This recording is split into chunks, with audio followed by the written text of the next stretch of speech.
नमस्कार, स्वागत है आपका जी बिजनेस में। मैं हूं दीपक डोभाल और आप देख रहे हैं आपकी खबर आपका फायदा। 5G की तैयारी कर रहे देश में 3G और 4G के ग्राहक खराब नेटवर्क से परेशान हैं। बीते कुछ दिनों में जियो के नेटवर्क आउटेज से लेकर वोडाफोन और एयरटेल के ग्राहकों ने खराब नेटवर्क की शिकायतें की हैं। जी बिजनेस ने अपने सोशल मीडिया प्लेटफॉर्म्स पर एक सर्वे भी कराया ताकि ये साफ हो सके कि आखिर खराब नेटवर्क की खबरें सिर्फ अफवाह हैं या हकीकत। हमारे सर्वे पर लोगों ने बढ़ चढ़कर जवाब दिया और ज्यादातर लोगों ने यह माना कि उनकी नेटवर्क सर्विस में दिक्कतें बढ़ी हैं और हर टेलीकॉम सेक्टर से जुड़े हुए ग्राहकों ने अपने रिस्पांस दिए हैं। तो आखिर क्या वजह है खराब नेटवर्क की? क्या 5G की तैयारी कर रही कंपनियां 4G और 3G ग्राहकों की सर्विस को नजरअंदाज कर रही हैं या मामला कुछ और? करेंगे इस मुद्दे पर चर्चा खास मेहमानों के साथ, लेकिन पहले यह रिपोर्ट देखिए।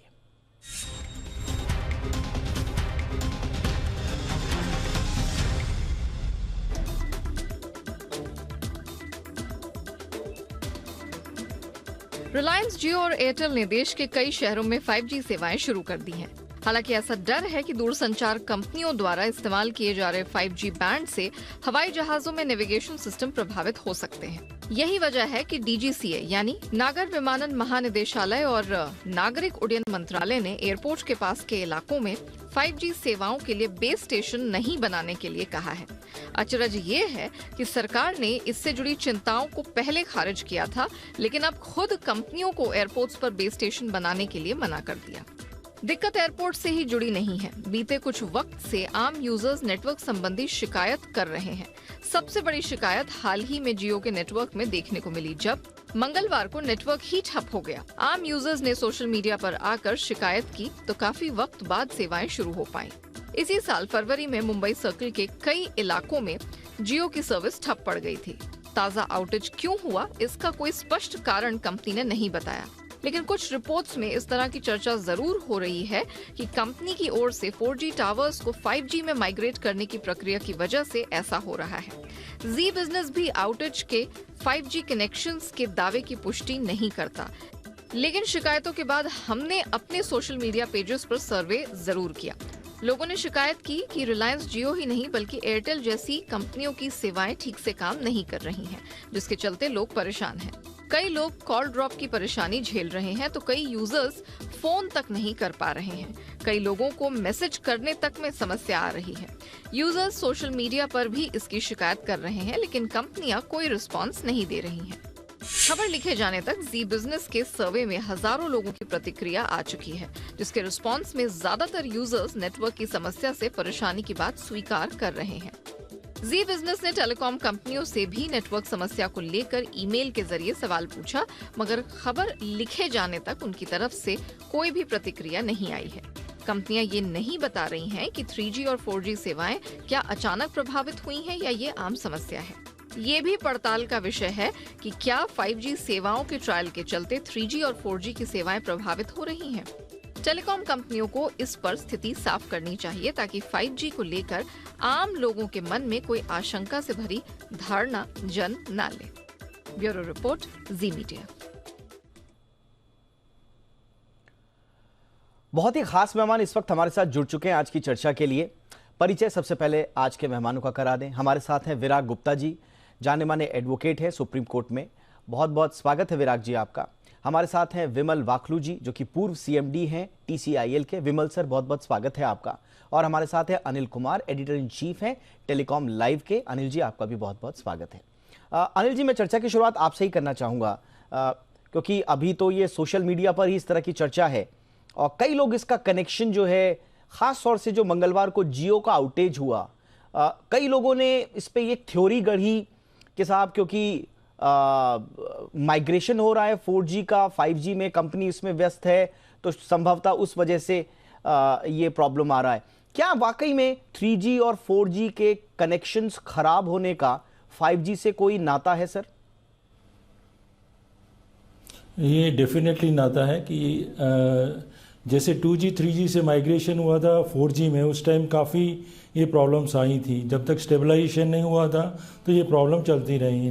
नेटवर्क ऑप्टिमाइजेशन ज़रूरी है और जो सॉफ्टवेयर अपग्रेड्स हैं या इक्विपमेंट अपग्रेड्स हैं वो ज़रूरी हैं। रेडियो नेटवर्क बहुत कम्प्लेक्स है, टेलीकॉम नेटवर्क बहुत कम्प्लेक्स है, जब तक कि ये अपग्रेड्स प्रॉपरली इम्प्लीमेंट नहीं हों तब तक सर्विसेज स्टेबलाइज नहीं होती हैं। ये ट्रांजिट पीरियड है। ट्रांजिट पीरियड में कंज्यूमर्स को थोड़ा सा टॉलरेट करना पड़ेगा ये चीज़ें का।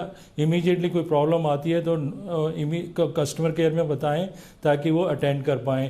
पर कुछ जगह पे नोटिस किया गया है कि एंटायर सिटी में या एंटायर पर्टिकुलर एरिया में बिल्कुल ब्लैकआउट हो गया है नेटवर्क, और कुछ मिनटों में या कुछ घंटों तक वो ब्लैकआउट रहा, फिर से रिकवर हुआ। तो ये डेफिनेटली लिंकेज है इसका 4G से 5G अपग्रेड कर रहे हैं। तो ये नेटवर्क बहुत कॉम्प्लेक्स है। 2 सेल हैं, रेडियो के सेल हैं। अगर इसमें ट्रैफिक 5G की वजह से ज़्यादा हो गया तो ये श्रिंक कर जाता है। ऐसे ही ये दूसरा सेल है, अगर ये इसमें 5G की वजह से ट्रैफिक ज़्यादा हो गया तो श्रिंक हो जाता है। नेटवर्क ऑपरेटर हमेशा ही कोशिश करता रहता है कि ये जो ऑप्टिमाइजेशन इसको बोलते हैं हम, ये ऑप्टिमाइजेशन एक प्रॉपर लेवल तक आ जाए ताकि ये ओवरलैप बना रहे। 4G का 5G का कस्टमर है अभी सारे दोनों 2 ही ऑपरेटर हैं अभी, भारती एयरटेल और जियो, दोनों ने ट्रायल बेसिस पे ही लगाया हुआ है। ये अभी नेटवर्क अपना ट्रायल कर रहे हैं, क्लेम कर रहे हैं कि 12 सिटीज़ में हो गया है। जियो क्लेम कर रही है कि 30 सिटीज़ में 33 सिटीज़ में हो गया है। पर ये ऑप्टिमाइजेशन करते करते करते करते 1 साल लग जाएगा डेफिनेटली, जहाँ जहाँ उन्होंने रोल आउट कर दिया है। लेकिन सर मेरा एक सवाल है जी, आपने बहुत महत्वपूर्ण बात बोली सर। मेरा सवाल ये होती रहेगी, पर आफ्टर सम टाइम ना जो कंज्यूमर्स को फायदा होने वाला है। नहीं बिल्कुल सर, बिल्कुल सर, आपने सही कहा। ये फायदे के लिए ही है, देश की बेहतरी के लिए ही है। इनफैक्ट आज ही एरिक्सन की मैं रिपोर्ट पढ़ रहा था जो बता रही है कि 31 million 5G users by end of 2022 होंगे और 2028 तक तो 690 हो जाएंगे। रिवॉल्यूशन आएगा। हम सब वेट कर रहे हैं, हम स्वागत भी कर रहे हैं सर। लेकिन जो प्रॉब्लम्स आ रही हैं उनके बारे में ग्राहकों को पता है, उनके बारे में हम जैसे पत्रकारों को पता है, उनके बारे में आप जैसे मूर्धन्य विद्वानों को पता है। कंपनी क्या सफाई नहीं दे सकती इस पे? क्या कंपनी अपने ग्राहकों को पहले तैयार नहीं कर सकती? कंपनी का कोई स्टेटमेंट नहीं है इससे रिलेटेड।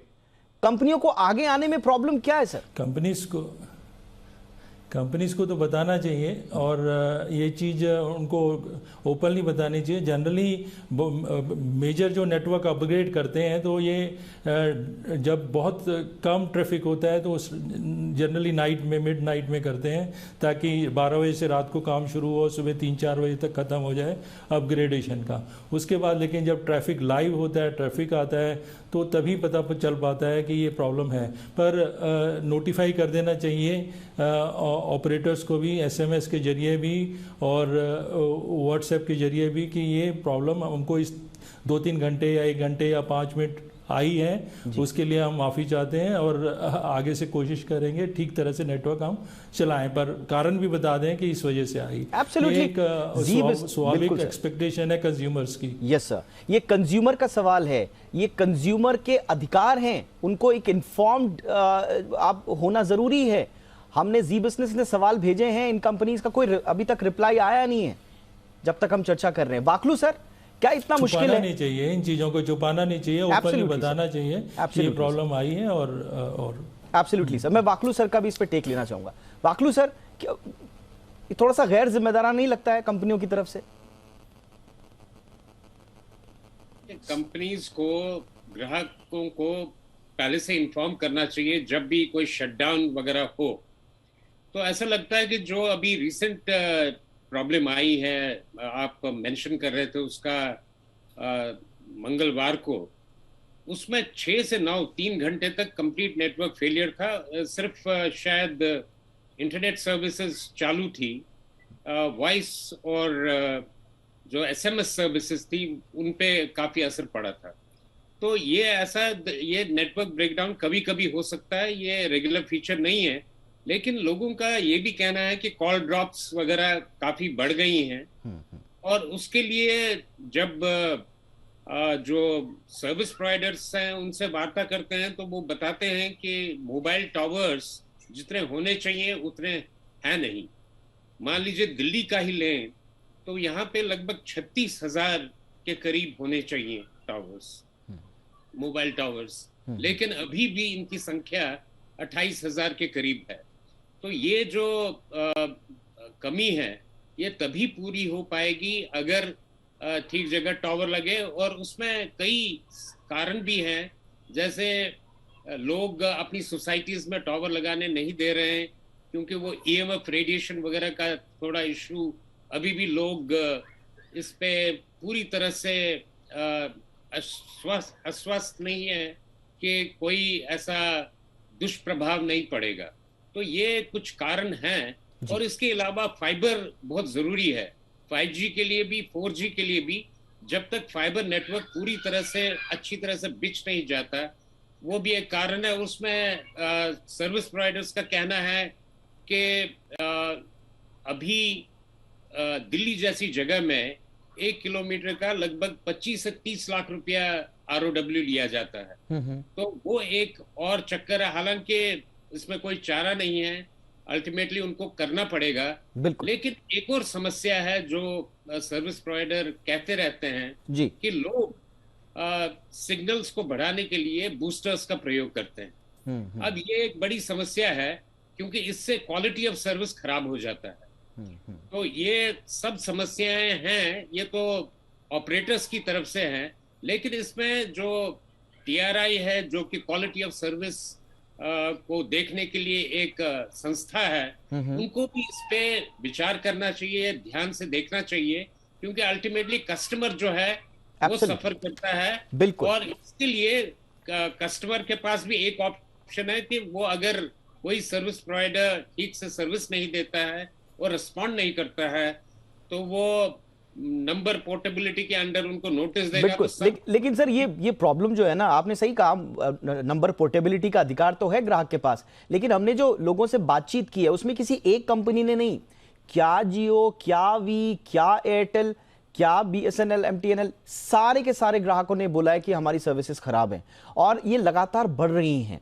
प्रॉब्लम ये है कि जब कंपनी से कहा जाए कि भाई आप नेटवर्क ठीक करने के लिए, कॉल ड्रॉप्स ठीक करने के लिए कदम उठाइए, तो वो उस पर काम नहीं करती हैं। विराग जी, तुर्रा ये है कि आप व्हाट्सएप कॉलिंग, आप स्काइप कॉलिंग पर सरकार के पास जाते हैं कि साहब इनको चार्जेबल बनाइए, जो ग्राहक को फ्री में मिल रहा है, कम से कम इंटरनेट कॉलिंग को आप चार्जेबल बनाइए ताकि उनके लिए कंपटीशन का रास्ता साफ हो पाए। सर्विस आप ठीक नहीं कर रहे, अपनी लकीर बढ़ा नहीं रहे हैं, दूसरों की लकीर आप छोटी करने चले हैं। दीपक जी, थोड़ा जटिल सवाल है और इसको मैं एक फ्रेमवर्क में देने की कोशिश करूंगा जी। पहले नंबर पर कॉल ड्रॉप और जो इंटरनेट की स्पीड है, इस पर हम लोग पहले कई शो कर चुके हैं और टेलीकॉम कंपनियां अपनी जवाबदेही नहीं लेती हैं, उपभोक्ताओं के हितों की रक्षा नहीं करती हैं। ये एक डिफरेंट मसला है। अब हम 5G की सर्विसेज के बारे में आएँ तो इसको थोड़ा सा देखें कि रेवड़ी की बात चलती है, तो ये एक सीरियस बिजनेस है जिसके कि एक इंफ्रास्ट्रक्चर चाहिए, केंद्र राज्य के संबंधों का मसला है और बहुत सारे इसमें कंपोनेंट हैं। तो मोटे तौर पर इसके 4 कंपोनेंट हैं। इसका जो पहला कंपोनेंट है वो स्पेक्ट्रम है, जो सरकार ने जिसकी नीलामी कर दिया। इसका दूसरा कंपोनेंट नेटवर्क है, टावर्स के बारे में है। मंत्री जी ने बोला है कि हर हफ्ते 10,000 टावर्स नए या उनको अपग्रेड होना चाहिए, जबकि सिर्फ 2,500 हो रहे हैं। तीसरा इसका जो कंपोनेंट है वो फाइबराइजेशन है, जो फाइबर्स हैं, और इस समय भारत में सिर्फ लगभग 30% के आसपास ही जो टावर्स हैं उसका फाइबर जो फाइबराइजेशन है वो 5G के हिसाब से हुआ है। और जो चौथा है वो है डिवाइस है, जो मोबाइल डिवाइस हैं। इस समय लगभग 10 करोड़ मोबाइल्स हैं जिनमें कि 5G की सुविधा है और आने वाले समय में लगभग 30-32 करोड़ हो जाएंगे। उसके बावजूद 2-3 साल बाद भी सिर्फ 1/3 लोग ही 5G का इस्तेमाल करेंगे, बाकी लोग 2G या 4G के सिस्टम में ही रहेंगे। अब ये जो पूरा मसला है, इस मसले में बड़े पैमाने पे फंड्स चाहिए। जो टेलीकॉम कंपनियां हैं उनके ऊपर लगभग 4.7 लाख करोड़ का कर्ज पहले से है। स्पेक्ट्रम का जो 1.5 लाख करोड़ है प्लस ब्याज है, उसको मिला के लगभग 6 लाख करोड़ हो रहा है। 5G के लिए इन्वेस्टमेंट जो उनको करना है वो 2 से 3 लाख करोड़ का पैसा चाहिए। ये पैसे उनके पास नहीं हैं, इसकी वजह से सब कतरबेत हो रही है। ये पहला सवाल है। दूसरा, टावर्स में क्योंकि जो जमीन का मसला है संविधान के हिसाब से राज्यों के पास है, और राज्यों में जो म्युनिसिपल कॉरपोरेशन है वो अपनी अलग स्वतंत्र इकाइयां हैं, तो टावर्स लगाने में एक ये जो फेडरल स्ट्रक्चर की दिक्कत है वो दूसरी दिक्कत है। तीसरी दिक्कत है कस्टमर्स की, कि कस्टमर से जब बिलिंग टैरिफ आएगा वो बाद में आएगा, लेकिन आज उनके पास सीधी कोई वसूली नहीं हो रही है और कस्टमर्स को लगता है कि हमने अगर मोबाइल अपग्रेड कर दिया तो पैसे आ जाएंगे। अब चौथी सबसे बड़ी बात है कि जो सिस्टम है वॉइस कॉल में, उनकी आमदनी ज़्यादा नहीं है, उनकी आमदनी इंटरनेट से है, डेटा में है, और वो डेटा में उनके रेवेन्यू शेयरिंग ओटीटी प्लेटफॉर्म से, व्हाट्सएप से हो नहीं रही है, जिसके लिए सरकार से कानून बनाने की मांग कर रहे हैं। तो एक बहुत बड़ा व्यापक सवाल है 5G की सफलता का। तो 5G कामधेनु तभी साबित होगी जब उसके लिए सही एटमॉस्फेयर बनेगा, सही इन्वेस्टमेंट आएंगे, सही फंड्स आएंगे और इन कोर इश्यूज को रिजॉल्व किया जाएगा। आपने बहुत सही कहा, लेकिन हमारा बुनियादी सवाल वही है, आपने जो गिनाए, जो समस्याएं गिनाई, वो वाकई में इन प्लेस हैं, उनसे हम इनकार नहीं कर रहे हैं। लेकिन हमारा सवाल यही है, 5G के लिए आप तैयारी कर रहे हैं, बहुत अच्छी बात है, लेकिन उस चक्कर में आप 4G और 3G के ग्राहकों के साथ अन्याय नहीं कर सकते हैं। आपको अगर टेक्निकल इश्यूज आ रहे हैं अपग्रेडेशन या इंटीग्रेशन में, तो आप ग्राहकों को बता दीजिए ना, ग्राहक करेगा आपके साथ कोऑपरेट। लेकिन पहले आप बताते नहीं है, उसके बाद जब कॉल ड्रॉप हो रही है, नेटवर्क बैठ जाता है, तो उसके बाद जवाब भी नहीं देते हैं आप। तो ये बहुत गैर जिम्मेदाराना है। तो 5G आया, लेकिन 4G आखिर क्यों डगमगाया? लोग ये सवाल पूछ रहे हैं और लोगों के ही सवाल आज हम इस शो पे चर्चा कर रहे हैं। 5G की तैयारी आप कर रहे हैं, बहुत अच्छी बात है, हम सब वेट कर रहे हैं, पूरा हिंदुस्तान वेट कर रहा है। लेकिन 3G और 4G के ग्राहकों की कॉल ड्रॉप्स, नेटवर्क से रिलेटेड प्रॉब्लम्स, इनकी सुनवाई कहाँ होगी? इसीलिए हम आज चर्चा कर रहे हैं। हमारे साथ खास मेहमान है अनिल सर, और कुछ ऐड करना चाहेंगे और सजेशंस देना चाहेंगे कंपनीज को, ताकि ग्राहकों का भरोसा भी बना रहे और आप जिस वेंचर पर निकले हैं 5G के, आप उसमें भी सफल हों? मुझे सिर्फ यही ऑपरेटर्स को कहना है कि जब भी अगर प्लांट वे में कोई अगर अपग्रेडेशन करने लगे और उसमें 1% भी चांस हो कि कुछ नेटवर्क डाउन हो सकता है ड्यूरिंग नाइट टाइम या डे टाइम कभी भी, तो एडवांस में बताना बेटर है। ऐसे ही हम देखते हैं कि बैंक से जब हमारा ऑनलाइन हम इंटरनेट पेमेंट का सर्विसेज है हमारी, वो तो बता देते हैं कि आज रात को 2 बजे से इतने बजे तक 4 बजे तक हम ये करेंगे, ये सर्विसेज अवेलेबल नहीं होंगी, तो आप अटेम्प्ट नहीं किए या उससे पहले कर लीजिए या उसके बाद कर लीजिए। ऐसे ही बहुत सारे लोग निर्भर हैं, कंज्यूमर्स निर्भर हैं इंटरनेट सर्विसेज के ऊपर। मोबाइल बेशक वॉइस कॉल शायद इतना निर्भर ना हो, इंटरनेट वगैरह का ऊपर बहुत प्रभाव पड़ता है। अगर पहले से बता दिया जाए कि कुछ सर्विसेज इफेक्ट करने वाली हैं, तो हो सकता है कंज्यूमर्स अपना प्लान कर सके, छोड़ ना देंगे कि चलो जी ये 11 बजे तक रात को कर लेंगे हम, तो वो पहले से ही अगर उनको नोटिस होगा तो 8-9 बजे से काम ख़त्म कर लेंगे अपना। और ऑपरेटर के लिए भी सुविधा है, कंज्यूमर के लिए भी सुविधा है। तो इस तरह से प्लान्ड वे में अगर कुछ काम हो रहा है और उसमें चांसेस हैं कि कुछ नेटवर्क डाउन है, तो एडवांस में बता दीजिए। एक तो ये, दूसरा मोस्टली मुझे लगता है कि जो प्रॉब्लम आ रही हैं कॉल ड्रॉप्स की आएंगी, वो आएंगी क्योंकि जब तक सभी के पास तो सारे टावर्स तो 5G एनेबल्ड नहीं होंगे, किसी में अभी 5G टावर नहीं, अब सॉफ्टवेयर अपग्रेड होगा या हार्डवेयर नहीं लगा होगा उसमें, तो उसमें या फ्रीक्वेंसी की बैंड की प्रॉब्लम होगी। तो जैसे ही आप 5G सेल से 4G की तरफ बढ़ रहे होंगे तो वो कॉल ड्रॉप करेगी आपके। फिर से जब 5G से 4G में पहुंच गएंगे, 4G सेल में ऑपरेट कर रहे होंगे, तो फिर से दोबारा आपको कॉल मिलानी पड़ेगी या आपको आएगी दोबारा से। ये मेंटली प्रिपेयर्ड होकर रहना चाहिए कंज्यूमर को, क्योंकि ग्राउंड रियलिटी है। अगर ऑपरेटर नहीं बताता है तो मैं आपके थ्रू माध्यम से बताना चाहूंगा कि ये प्रॉब्लम आ सकती है। नहीं, उसका तो आपके लिए हम धन्यवाद करेंगे सर कि आपने बड़ी साफ गोई से बताया कि इसके आप ग्राहकों को दिक्कत आ सकती है और मेंटली इसके लिए प्रिपेयर्ड रहना है। मेरे पास वक्त की कमी, इसलिए मैं फटाफट सारे गेस्ट के पास जा रहा हूँ। विमल सर, क्या ऐसा होता है लोग सीधा सपाट सवाल पूछ लेते हैं? हालांकि टेक्निकल एस्पेक्ट्स पे हम जब चर्चा करते हैं तो फिर कई बार लोगों को समझ में नहीं आता, लेकिन सीधा सपाट लोगों का सवाल कई बार ऐसा भी होता है कि भाई क्या 5G के लिए जो पूछ रहे हैं लोग, क्या 5G के लिए 4G को स्लो करती हैं कंपनियां? नहीं, ऐसा तो होना नहीं चाहिए। यस, जो अभी 5G नेटवर्क है, it will be like जो 5G 4G है वो तो ओवरआर्चिंग रहेगा ही। जो 5G का फॉल बैक भी 4G पे रहेगा।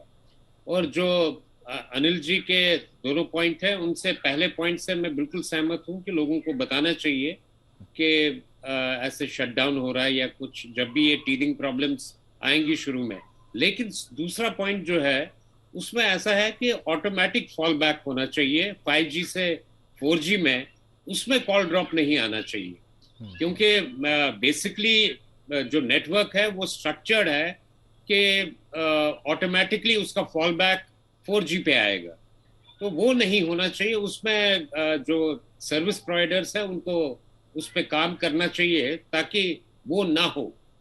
और तीसरा पार्ट ये है कि नेटवर्क जो है बेसिकली स्लो तो नहीं होना चाहिए 4G वाला, ऐसा देखने में भी नहीं आया है, लेकिन हो सकता कुछ जगहों पे कुछ समस्याएं हों या कुछ जगह पे किसी ऑपरेटर के रिसोर्सेज ना हो और उन्होंने 5G सर्विस वालों को प्रायोरिटी देने के लिए 4G सर्विसेज को लिमिट किया हो वो सकता है। बिल्कुल। जो कि नहीं करना चाहिए, बिल्कुल जो बिल्कुल नहीं करना चाहिए वो रिसोर्सेज 4G के, अगर वो 5G वालों को ज्यादा उनके रिसोर्सेज दें तो 4G वालों को तकलीफ तो होगी, लेकिन उनको रिसोर्सेज बढ़ाने चाहिए, उनको रिसोर्सेज घटाने नहीं चाहिए। स्वाभाविक रूप से बैक एंड पाइपलाइन है। बिल्कुल सर, और जैसे हमने कहा कि ये तो आम कंज्यूमर का अधिकार है। विराग जी, क्या अब इसमें क्या आप देखते हैं कि सरकार को भी थोड़ा इस पे आगे आके अब थोड़ा अपनी भूमिका निभानी होगी? अगर टेलीकॉम कंपनियां इस तरह से मनमानी करती रहेंगी तो सरकार को भी तो आके कहीं कान पकड़ने पड़ेंगे। देखिए, शरीर को स्वस्थ रखने के लिए योग करते हैं, जैसे शरीर का नेटवर्क होता है तो अष्टांग योग बोलते हैं, 8 चीज़ों का संतुलन होता है। इसी तरह से 5G की सफलता के लिए सारे चीज़ों का संतुलन होना जरूरी है। पंचायत, राज्य और केंद्रों में समन्वय, जो टेलीकॉम प्लेयर्स हैं उनके बीच में आपस में समन्वय, क्योंकि कुछ टेलीकॉम प्लेयर्स हैं जो स्टैंड एलोन का पूरा सिस्टम बना रहे हैं, कुछ लोग 4G को 5G में अपग्रेड कर रहे हैं, और जो इस पूरी प्रक्रिया में कई जगह ट्रायल बेसिस पे हो रहा है, कुछ शहरों में हो रहा है, पूरे हिंदुस्तान में नहीं हो रहा है। तो पुरानी समस्याएं बरकरार हैं, नए सिस्टम को बना नहीं पा रहे हैं और इस पूरे प्रोसेस में भूल रहे हैं कि कस्टमर किंग है, और अगर कस्टमर्स को इग्नोर करेंगे तो 5G में कहीं ऐसा ना हो जाए कि आधी छोड़ पूरी को धावे, पूरी मिली ना आधी पावे।